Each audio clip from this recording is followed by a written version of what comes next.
یہ ہوا کیا ہے؟ کل پیٹرول کی قیمت کم ہونا تھی، ایک وزیر نے بھی کہہ دیا کہ بڑی خوشخبری ہے، پھر کیوں نہ کم ہوئی؟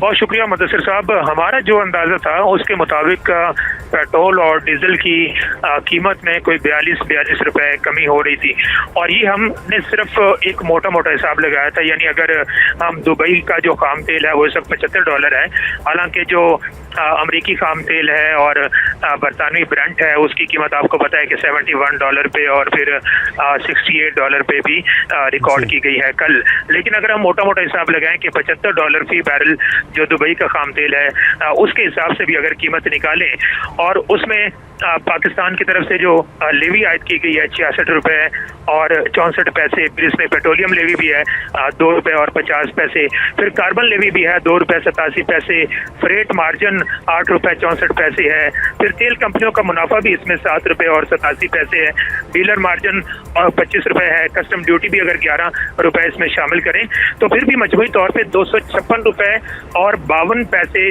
پیٹرول فی لیٹر بنتا ہے. یہ مرتضی، یہ آپ جو ڈیزل اور پیٹرول کی آپ بتا رہے ہیں یہ کیوں نہیں کم ہوئی؟ میرا سوال ہے کہ یہ کم کیوں نہیں ہوئی، وجہ کیا ہوئی ہے؟ آئل کمپنیاں جیت گئی ہیں، حکومت پریشر میں آ گئی تھی، یا حکومت جو بات کر رہی ہے کہ اسے سب چیز دیکھنا ہے، یہ ہوا کیا ہے؟ اب جو پیٹرولیم کمپنیوں کی بات ہو رہی ہے تو یہ صرف ایک بہانہ لگ سکتا ہے یا بلیک میلنگ جو ہے وہ سامنے آ سکتی ہے، کیونکہ پچھلی دفعہ حکومت نے جو قیمتیں کم کی تھی وہ پیٹرولیم لیوی میں ایک بہت بڑی کمی کی گئی تھی، کیونکہ دوام والی سال کا جو پیٹرولیم لیوی کا ہدف تھا وہ 1462 ارب روپے تھا، اور حکومت نے جو لیوی اکٹھی کی ہے وہ 1550 ارب روپے سے زیادہ لیوی اکٹھی کر کے اور اس کے بعد یہ ریلیف جو ہے وہ عوام کو فراہم کیا گیا.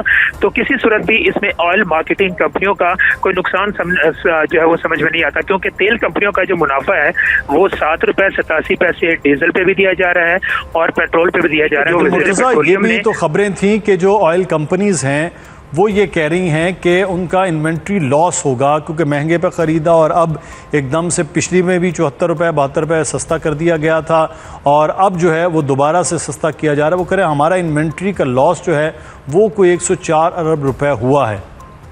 اب دوسری طرف یہ بھی مدثر صاحب دیکھیے نا کہ جو ڈیزل کے اوپر لیوی، اصل میں جو آئل کمپنیاں بات کر رہی ہیں وہ ڈیزل کے حوالے سے کر رہی ہیں کہ یہ جو سارا نقصان ہوا ہے وہ جو ڈیزل میں کمی کی گئی ہے اس کی وجہ سے ہوا ہے. لیکن آپ دوسری طرف یہ بھی تو دیکھیں کہ جو ڈیزل پر لیوی ہے اس میں تقریباً 40 روپے کا اضافہ کیا گیا ہے، یعنی اس وقت کوئی 68-69 کے قریب ڈیزل کے اوپر لیوی ہے. تو پھر آئل کمپنیوں کا اس میں نقصان کیسے ہو گیا؟ یہ صرف اور صرف عوام کو ریلیف نہ دینے کی مجھے ٹیکٹکس جو ہے وہ سمجھ آئے. بہت شکریہ مرتضی رائے.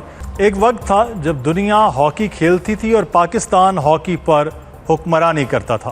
ایک وقت تھا جب سبز ہلالی پرچم اولمپکس کے میدانوں میں بلند ہوتا تھا، جب ورلڈ کپ پاکستان کے نام ہوتا تھا، جب ایشیا میں پاکستان کا توتی بولتا تھا اور جب دنیا کے بہترین کھلاڑیوں کی فہرست پاکستان کے ناموں سے سجی ہوتی تھی.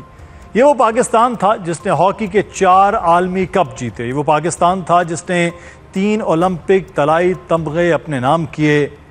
یہ وہ پاکستان تھا جس نے 8 ایشین گیمز ٹائٹلز جیتے اور عالمی ہاکی کی تاریخ میں ایک ایسی میراث قائم کی جس کا مقابلہ آج بھی بہت کم ممالک کر سکتے ہیں. پاکستان صرف ایک ٹیم نہیں تھا ناظرین، پاکستان ہاکی کا معیار تھا، پاکستان ہاکی کی پہچان تھا. پاکستان وہ طاقت تھا جس کے خلاف کھیلنے سے پہلے مخالف ٹیمیں حکمت عملی بناتی تھیں اور میدان میں اترنے سے پہلے دباؤ محسوس کرتی تھیں. لیکن آج تصویر بالکل مختلف ہے. آج جب پاکستان ہاکی کا ذکر ہوتا ہے تو فتوحات سے زیادہ ناکامیوں کی بات ہوتی ہے، ٹرافیوں سے زیادہ بحرانوں کا ذکر ہوتا ہے اور کامیابیوں سے زیادہ سوالات اٹھائے جاتے ہیں. اور شاید اس زوال کی سب سے بڑی علامت پاکستان اور بھارت کی ہاکی رقابت کی موجودہ صورتحال ہے. ایک وقت تھا جب پاکستان بھارت کے خلاف صرف مقابلہ نہیں کرتا تھا بلکہ اکثر بڑے مواقع پر اسے شکست بھی دیتا تھا. 1960 کے اولمپک فائنل میں پاکستان نے بھارت کے مسلسل اولمپک حکمرانی ختم کی. 1982، 1985 اور 1989 کے ایشیا کپ فائنلز میں پاکستان نے بھارت کو شکست دے کر ٹائٹل اپنے نام کیا. 1994 کے عالمی کپ کے دور میں بھی پاکستان ایشیائی ہاکی کی سب سے بڑی طاقت سمجھا جاتا تھا. مجموعی ریکارڈ پر نظر ڈالیں تو پاکستان اور بھارت کے درمیان کھیلے گئے 180 سے زائد بین الاقوامی مقابلوں میں پاکستان کو اب بھی برتری حاصل ہے۔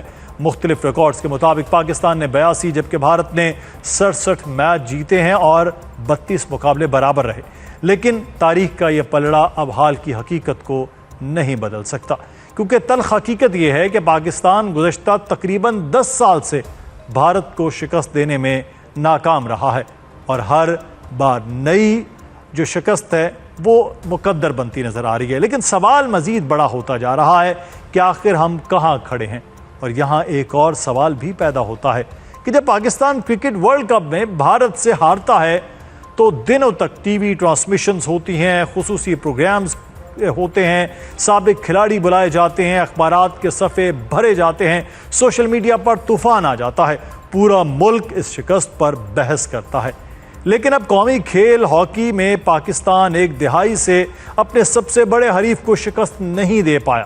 وہ بھارت جس کے خلاف مقابلہ صرف 2 ٹیموں کا نہیں بلکہ کروڑوں جذبات کا مقابلہ سمجھا جاتا ہے، وہ بھارت جس کے خلاف جیت کبھی قومی فخر کی علامت ہوا کرتی تھی، مگر اب صورتحال یہ ہے کہ ایک پوری نسل جوان ہو گئی ہے، لیکن پاکستان کو بھارت کے خلاف بڑی سطح پر فتح حاصل کرتے نہیں دیکھ سکی۔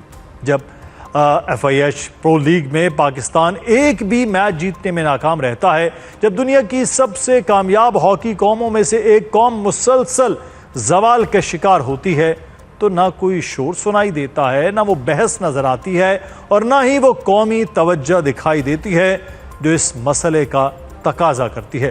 شاید یہی پاکستان ہاکی کا سب سے بڑا المیہ ہے۔ شکستیں تو اپنی جگہ، لیکن قوم نے ان شکستوں پر حیران ہونا بھی چھوڑ دیا ہے، اور اگر حالیہ FIH پرو لیگ پر نظر ڈالیں تو حالات مزید تشویشناک دکھائی دیتے ہیں۔ یہ وہ ٹورنامنٹ تھا جہاں پاکستان کو دنیا کی بہترین ٹیموں کے خلاف خود کو منوانے کا موقع ملا تھا۔ یہ وہ موقع تھا جہاں پاکستان ثابت کر سکتا تھا کہ ہاکی کا یہ عظیم نام دوبارہ اپنے قدم جما رہا ہے، لیکن افسوس پاکستان ایک بھی میچ جیتنے میں کامیاب نہیں ہو سکا، ایک بھی نہیں۔ ہر میچ کے بعد شکست، ہر مقابلے کے بعد مایوسی، اور ہر نتیجے کے بعد نئے سوالات۔ سوال یہ نہیں ہے کہ پاکستان کیوں ہارا، سوال یہ ہے کہ پاکستان جیت ہی کیوں نہیں سکا، کیونکہ اس بار صرف وسائل کو ذمہ دار نہیں ٹھہرایا جا سکتا ناظرین، کیونکہ حکومت کی جانب سے معاونت بھی ملی، وزیر اعظم کی طرف سے مالی امداد بھی فراہم کی گئی، قومی کیمپس بھی لگائے گئے، بین الاقوامی دوروں کے لیے وسائل بھی دیے گئے۔ پھر آخر مسئلہ کہاں ہے؟ کیا مسئلہ نظام کا ہے؟ کیا مسئلہ منصوبہ بندی کا ہے؟ کیا مسئلہ گراس روٹ سطح پر کام نہ ہونے کا ہے؟ یا پھر ہم نے اپنے قومی کھیل کو اتنا نظر انداز کر دیا ہے کہ اب دنیا سے مقابلہ کرنا ہی مشکل ہو گیا ہے؟ کیونکہ حقیقت بہت تلخ ہے۔ دنیا کی ہاکی آگے بڑھ چکی ہے، رفتار بدل چکی ہے، فٹنس کے معیار بدل چکے ہیں، ٹیکنالوجی بدل چکی ہے، لیکن ایسا محسوس ہوتا ہے کہ پاکستان ابھی تک اپنے سنہرے ماضی کے سہارے حال کو سنبھالنے کی کوشش کر رہا ہے۔ آج اس زوال میں ہم جہاں پہنچے ہیں، وجہ یہی ہے کہ پاکستان ہاکی کو چلانے والے وہ لوگ ہیں جو درخشاں ماضی تو رکھتے ہیں، لیکن موجودہ حالات میں ان کے پاس نئی سکلز، جدید ہاکی اور جسے فاسٹ سپورٹس کہا جاتا ہے، شاید وہ سکلز موجود نہیں ہیں۔ پاکستان ہاکی کو، پاکستان کی حکومت کو، پاکستان کی فیڈریشن کو یہ دیکھ کہ ٹیلنٹ مسئلہ نہیں، مسئلہ اس ٹیلنٹ کو نئی جہت کے مطابق ڈھالنے کا ہے۔ اگر یہ نہیں ہوگا تو پھر پاکستان کی ہاکی جس زوال کی جانب ہے، شاید کل داستان تک بھی نہ ہوگی داستانوں میں۔